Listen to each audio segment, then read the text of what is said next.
So this video is pre-recorded, right? I'm on a holiday right now and I'm currently packing for the holiday. I'm not going abroad, I'm just going to the Midlands for a week with Adam's family. And it just made me laugh. Like, I just had a proper chuckle to myself because I paused packing to sit in front of a camera and talk about vaginas. Like, that's my life. Whose life is that? That's my life. Anyway, duty calls, I must make a video.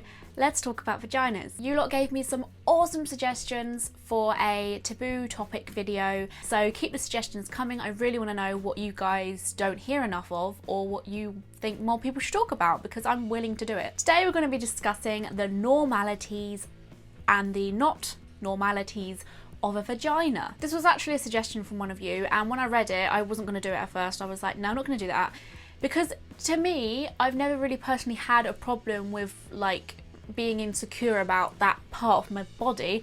Not saying that's because I'm better than anyone else, not saying that's because I have a prettier vagina than other people. It's literally just because I've got like so many other insecurities going on in my head that I just completely forget that as being one. So I did some research and oh my gosh, it's like one of the worst worries that most females have, which I feel like, because I haven't really had much first-hand issues with this, perhaps that's a good thing. I saw it as a bad thing at first. I was like, why should I talk about something I don't have a lot of experience with? But maybe that gives me more reason to, because I can tell others how I feel, why I feel it, and that you should feel the same way. I did some research and I looked into the most common worries when it comes to your vagina area, and I came up with 3 top ones. The first one being labia. So firstly, if you don't know what labia is, let's get that out of the way. So basically the labia is the bit that sticks out. It's like the flappy bits that come out either side, that dangle sometimes. Some of you may have a dangly labia. So they basically come out and say hello. They can be wrinkly. I think you know what I mean. Google it. I mean, don't. Maybe you should. We'll get into that. Something I saw the most of when I was doing my wee bit of research was that a lot of girls were wondering whether it should be a certain length, and if as a female we are supposed to be born into a body that owns a labia of a certain size. No, that is not true, so yay! It's actually really sad to hear that so many people are self-conscious about this part of their body, because it's probably the whole area down there is actually probably one of the main things that makes us different from one another. In a way, our female lady parts are very similar to ears. So we all have different ears, right? If you look at your mum's ears, your dad's ears, your girlfriends, your boyfriends, your mates, just look at everyone's ears and notice how everyone has different kinds of ears, like small ones, big ones, weird shapes, big lobes, little lobes, non-existent lobes. But we don't say, your ear's not supposed to look like that. We just get on with our lives. So your labia can be thin, fat, a different skin tone to your body. It can be long, short, they can stick out, they can be so small that they don't even look like they exist. They can just be like all over the place. Some of them are even asymmetrical, so one side is longer than the other. There's all completely normal things. Wrinkles on labia is actually common. The wrinklier a labia is generally means there's more like elastic.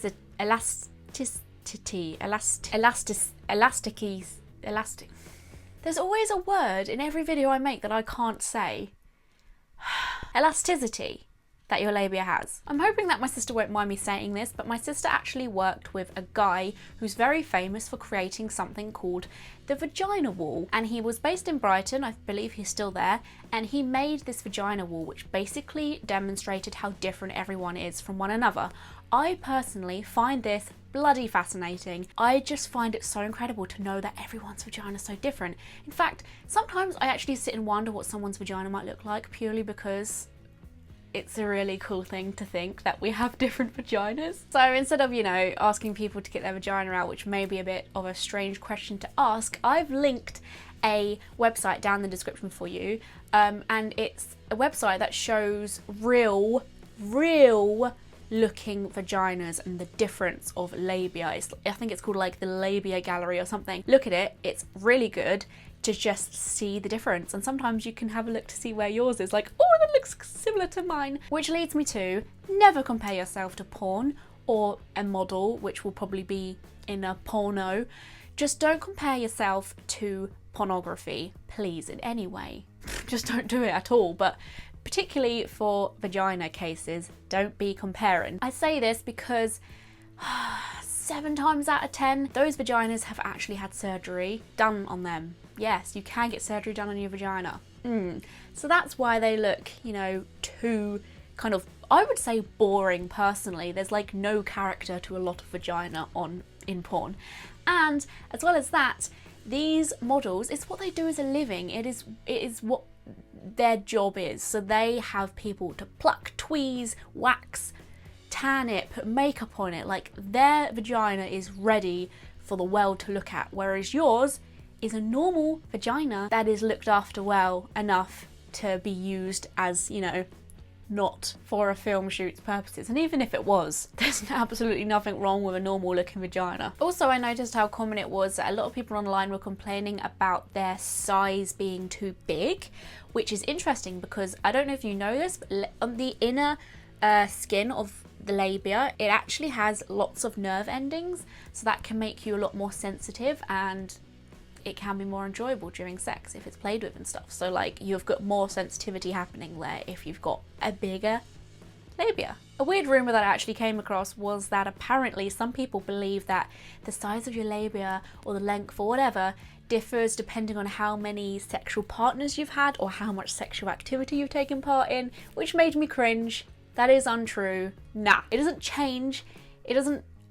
Just ignore that, please. I'm fairly sure the only time your labia changes shape or size or whatever is through weight loss. So, what's normal for a labia? All sizes, all colours, and all lengths. Also, asymmetrical. All those things are very common for a labia.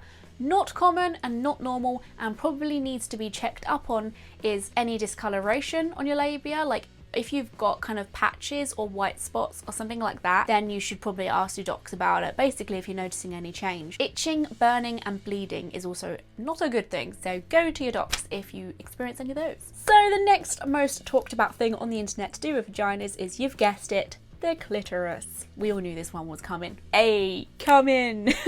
Fun fact, though the clitoris is that thing that feels nice and looks like the head of a pencil eraser, the majority of it you can't actually see. It's inside of you. 3 whole quarters of it is inside your skin. Cool, right? Hey! Same goes with this one. Long, short, some are even hidden. Some can be particularly hidden by something called the hood, which is basically a bit of skin around it. Though they all look kind of different from one another, they all give you the same pleasure and do the same thing. I saw a lot of things online about people moaning that their partners couldn't find their clitoris. If that ever becomes a problem, the person who is receiving whatever from another person will definitely be able to feel where it is themselves, so all it takes is literally you to guide that person. And don't make it embarrassing. Like, if you're ever insulted by somebody saying that, then tell them to fuck off and leave. But if like it's an actual general problem, that is fine. Just literally give them a bit of guidance. Also, a little bit of stimulation makes it come out and say hello a little bit. There's nothing embarrassing about it at all. In fact, some people might not actually want too much going on that area. Everyone's different. But either way, we've all got one and they look slightly different. Guess what? I've got a gallery for clitorises as well. How fun. I will leave another link down there in the description of real life clitorises.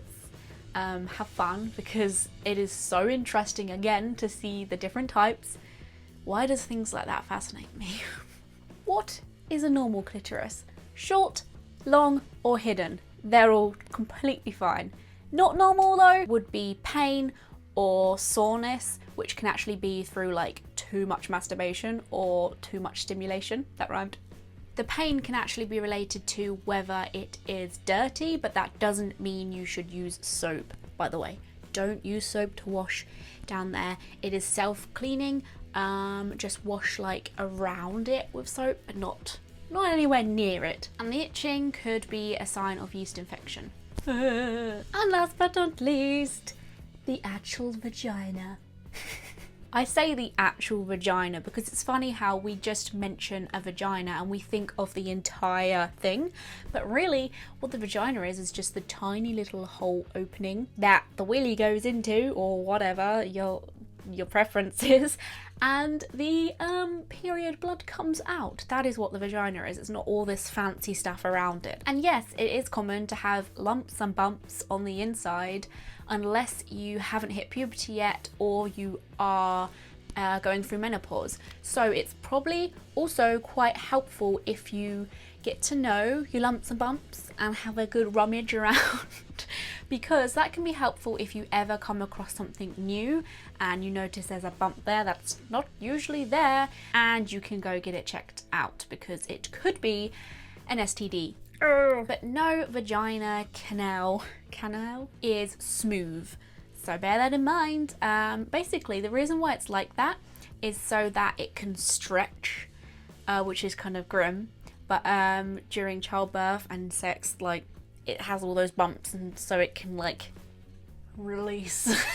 This is a very important point I want to bring across because I'm sick of people saying this. Though women who have recently given birth may experience temporary loss in vaginal muscle, you cannot stretch your vagina through vigorous sex. I could sleep with all the men in the world if I really wanted to, but my vagina is going to stay in shape, okay? No one's a bucket fanny. No one is... Bucket fanny. Did that ever get passed around at school a lot? Because everyone used to say bucket fanny. I know fanny means something different in USA, but fanny in the UK means your foof. I haven't said actually. The vagina is an amazing thing because you can call it so many different things. Vajayjay, foof, woo woo. I'm not even going to go into some of the others actually because it gets a little bit demoralizing. So yeah, vaginas are tough. They can take a beating. So next time you hear someone say grow some balls, then tell them that actually vaginas are tougher than balls. Balls will collapse in a flick, so maybe you should grow a vagina. Discharge coming out of the vagina is perfectly normal, so don't get worried about that. Don't let that discourage you. Do you know what that means? It means your vagina is self-cleaning. It means it works. Yay, working vagina. Like I said earlier, don't use soap down there to wash around because your vagina cleans itself. It probably gets a little scrub in there and then like floops it out and a discharge. I don't think that's actually the science behind it, but that's the way I like to see it. But if you particularly suffer from a lot of it, then panty liners are good for that. If you get to know what time of the month you're likely to have discharge. It's kind of like this gluey substance and it should be white or clear. However, bear in mind that any vaginal pain is not common, and if you experience any of that, then please go to doctors. Honestly, going to the doctors about anything like this needs to be done. I know it's embarrassing, but doctors don't get the embarrassment that you do. They just see you as like this empty person. That sounds so mean. But they don't kind of see you as someone with expectations. It's not as if like you're showing your bits to your partner or something. Like, your goal isn't to arouse your doctor, it's literally to get him to check up on you and to see whether what's on you is normal. That's their only focus and goal. So yeah, I just got a bit sidetracked then. So what's normal when it comes to a vagina? A bumpy inside and white or clear discharge. What is not common for a vagina though is clumpy, grey or green or yellow discharge, and if it has a slightly bad smell. If the smell's pretty bad or pretty strong, that's not a good sign. Go to your GP and get them to figure out what's going on for you. New bumps on the inside is oftenly not a good sign, and also bleeding when you're not on your period is not a good sign.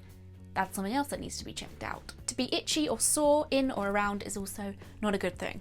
Lastly, sorry, there was a lot of those for the vagina. In conclusion of this video, if it feels normal, it is normal. Basically, barely any of that stuff comes down to looks. Love your vagina, it does amazing things. Did I forget to mention that? Like, your vagina can give birth to a child.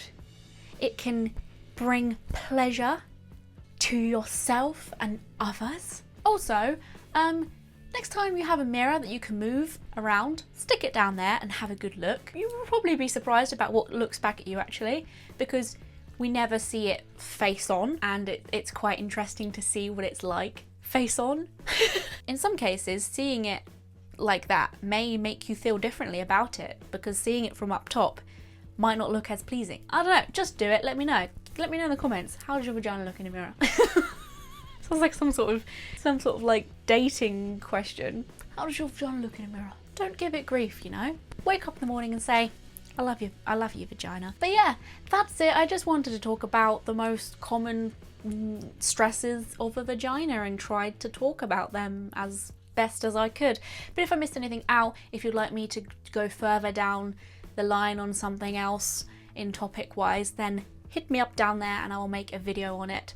Thank you for loving these taboo topic videos. I will see you guys for my next one. Give me more suggestions for taboos. I'm on social media, so catch me on those. All the links are down there in my description box, but make sure you're subscribed mostly, because I upload every Mondays, Wednesdays, Fridays and Sundays. Bye guys.